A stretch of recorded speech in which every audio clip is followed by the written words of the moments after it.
Hello guys, मैं सुबोध राज एक बार फिर से वेलकम करता हूं आपका अपने यूट्यूब चैनल में। आज मैं आपको अपने कोट की डेप्थ में लेके चलूंगा। वो कोट है, the higher you control your emotions the more possibilities will arise for your dream. यानी कि जितने ज़्यादा हमारे इमोशंस हमारे कंट्रोल में होंगे उतनी ज़्यादा पॉसिबिलिटीज, उतनी ज़्यादा अपॉर्चुनिटीज़ मिलेंगी हमको अपने ड्रीम को अचीव करने के लिए। अब इसकी डेप्थ में जाने से पहले हम समझ लेते हैं पहले कि आखिर कंट्रोल्ड और अनकंट्रोल्ड इमोशंस क्या होते हैं। इसको समझने के लिए छोटा सा प्रैक्टिकल एग्जांपल लेते हैं हम अपनी रियल लाइफ का। जब हम बहुत गुस्से में होते हैं, फिर जब किसी से लड़ाई हो जाती है, तो कुछ वर्ड्स हमारे मुंह से ऐसे निकल जाते हैं जो नॉर्मल होने के बाद हमें रिग्रेट फील कराते हैं। या फिर जब हम बहुत खुश होते हैं तो कुछ ऐसे प्रोमिसेस कर देते हैं, कुछ ऐसी बातें हम सबको शेयर कर देते हैं जो नॉर्मल होने के बाद हमें रिग्रेट फील कराते हैं।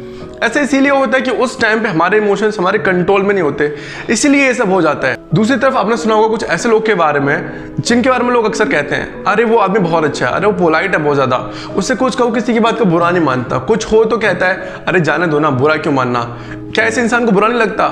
ऐसे लोग को बुरा लगता है, लेकिन इनके इमोशंस इनके खुद ही कंट्रोल में होते हैं और ये पहले ही आउटकम को अज्यूम कर लेते हैं कि आखिर बुरा मानने से या फिर लड़ाई होने से क्या हो सकता है, क्या उनका टाइम सेव रहेगा या उनका टाइम खराब होगा। इसीलिए आपको ऐसे लोग हमेशा हैप्पी नजर आते हैं। अब आते हैं मेरे कोट पे कि कैसे अगर हमारे इमोशंस हमारे कंट्रोल में हैं तो हमको ज़्यादा अपॉर्चुनिटीज़ मिलती हैं बहुत कुछ अचीव करने की। मैं यहाँ बड़ी बड़ी अपॉर्चुनिटीज़ की बात नहीं करूँगा, मैं यहाँ बात करूँगा लाइफ के छोटे छोटे पलों की जिनको हम बहुत अच्छा बना के बहुत कुछ अचीव कर सकते हैं लाइफ में। या फिर ऐसे पल छोटे छोटे जो हमारी लाइफ में बहुत बड़ा रिजल्ट दे जाते हैं। अब ये क्या है अपॉर्चुनिटीज़, क्या है वो पल? अगर सिंपल वर्ड में डिफाइन करूँ इनको मैं, तो इनका सीधा कनेक्शन हमारे टाइम से है। और टाइम को समझने के लिए एक बहुत ही इंटरेस्टिंग एग्जांपल मैं आपको देता हूं। अगर आप एक स्टूडेंट हैं या फिर आप एक स्टूडेंट रहे हैं तो इस बात को अपनी लाइफ से बहुत अच्छे से कनेक्ट कर पाएंगे। जब हम कॉलेज में होते हैं, फिर जब हम स्कूल में होते हैं, तो हमने बहुत टाइम एंजॉय किया होता है, दोस्तों के साथ घूमना, क्लासेस बंक मारना, वो हॉस्टल की मस्ती, या फिर किसी को इंप्रेस करने के चक्कर में पूरा सेमेस्टर निकाल देना। कुछ महान हस्तियाँ तो ऐसी होती हैं जो पूरा का पूरा ईयर निकाल देती हैं। और जब कॉलेज ख़त्म होता है और जब इंटरव्यूज़ और जॉब की बात आती है और फेल हो जाते हैं हम, तो उस टाइम पर हमारे दिमाग में कॉलेज के सारे टीचर, कॉलेज की सारी बुक्स दिमाग में आने लगती हैं। और उस टाइम पे एक सिंपल लाइन जो सभी के माइंड में घूमती है, आप उस लाइन को गैस कर सकते हैं। वो लाइन है कि काश उस समय मैंने थोड़ी मेहनत कर ली होती, काश उस समय मैंने पढ़ लिया होता तो आज मुझे ये दिन ना देखना पड़ता या फिर आज ऐसा ना होता।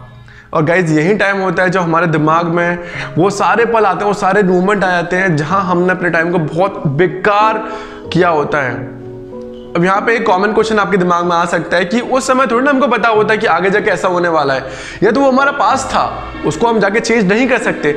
एग्जैक्टली हम उसको जाके चेंज नहीं कर सकते, लेकिन आज के प्रेजेंट में मिलने वाले छोटे छोटे मोमेंट्स को हम यूज करके अपने आने वाले फ्यूचर को, अपने आने वाले कल को बहुत कुछ कंट्रीब्यूट कर सकते हैं। अब यहाँ प्रॉब्लम ये है ना कि हमको पता ही नहीं है कि हम अपना टाइम खराब कर रहे हैं या फिर अपना टाइम यूज कर रहे हैं, और इस चीज़ को एनालाइज करना बहुत ज़रूरी है। इस प्रॉब्लम को सॉल्व करने के लिए आपको बहुत ही प्रैक्टिकल एग्जांपल लेता हूं मैं, जिसको मैं खुद आज भी फॉलो करता हूं। इसके लिए आप एक डायरी मेंटेन कीजिए सोने से पहले या फिर अपना दिन खत्म होने से पहले। डायरी में लिखिए कि कौन से ऐसे काम थे जो मैंने किए आज, और कौन से ऐसे काम थे जो मुझे आज नहीं करने चाहिए थे, और ऐसे कौन से काम है जिन्हें मैं कल करने वाला हूँ, जो मेरी लाइफ में, जो मेरे कल आने वाले फ्यूचर के लिए कुछ अच्छा कंट्रीब्यूट करने वाले हैं। अगर आप डायरी नहीं लिख सकते या फिर आपको डायरी लिखना बोरिंग लगता है, तो शाम को कम से कम दिन खत्म होने के बाद अपने आप को इतना टाइम तो जरूर दीजिए, 10 से 20 मिनट तो दीजिए कि उसमें आप खुद को एनालाइज कर सकें दैट मैंने आज क्या किया और क्या मुझे नहीं करना चाहिए था, क्या मैं आगे कर सकता हूँ। यहाँ मुझे एक सर स्टीव जॉब्स की बहुत अच्छी लाइन याद आ रही है। उन्होंने कहा था कि हमारी लाइफ का एक एक डॉट, हमारी लाइफ का एक एक पल हमारे फ्यूचर को जाके कनेक्ट होता है, या फिर हमारे फ्यूचर में कुछ ना कुछ कंट्रीब्यूट करता है। लेकिन उन्होंने यहाँ पे ये नहीं कहा था कि वो फ्यूचर अच्छा होगा या बुरा होगा।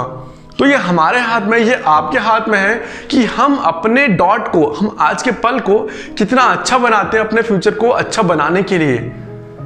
डॉट कैसे होंगे, बुरे होंगे, अच्छे होंगे, वो सब का सब हमारे हाथ में है और किसी के हाथ में नहीं है। तो इस चीज़ को एनालाइज करना बहुत ज़रूरी है guys. And thank you for watching. मिलते हैं अगले वीडियो में किसी अच्छे कोट के साथ। तब तक के लिए be happy, keep others happy.